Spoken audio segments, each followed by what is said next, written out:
قل آپ فرمائیے فاتو بالتورات، لے آؤ توریت، فتلوها پڑھیے وہ ان کنتم صادقین، اگر تم سچے ہو۔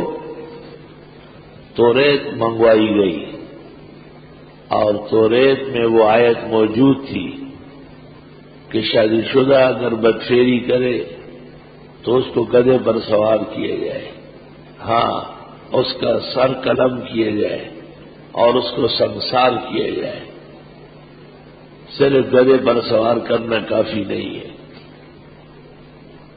تو یہودی عالم نے اس پر ہاتھ رکھا، آگے پیچھے پڑھ رہا تھا اور اصل آیت چھپا لی، کیونکہ حضرت تو پڑھے ہوئے نہیں تھے، آپ لکھت پڑھت نہیں جانتے تھے، آپ بیٹھے ہوئے تھے۔ تو عبداللہ ابن سلام نے یہودی کو کہا کہ ہاتھ ہٹاؤ۔ جب آیت ہٹایا تو اس کے نیچے آیت جو وہ چمک رہی تھی، الشیخ والشیخۃ اذا زنیا فارجموہما۔ حضرت نے ان کو کہا، ابن سلام کو، کہ تم نے جلدی کی، تم کچھ نہ کہتے۔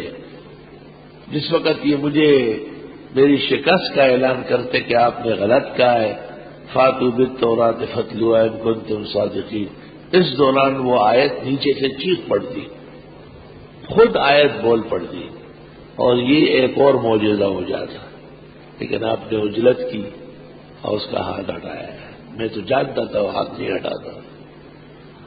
ایسے سچے پیغمبر ہے کہ وہ توریت کی آیت بول پڑتی کہ حضرت میں موجود ہوں، سزا وہی ہے جو آپ کی شریعت میں ہے۔ جس طرح اس وقت یہود نے رجم کا انکار کیا تھا، بعد میں روافض نے کیا ہے، اور اس زمانے ضیاء الحق اور پھر اس مزلل کے دور میں باقاعدہ اس کو ہٹایا گیا ہے۔ بقول حضرت مولانا تقی عثمانی مدظلو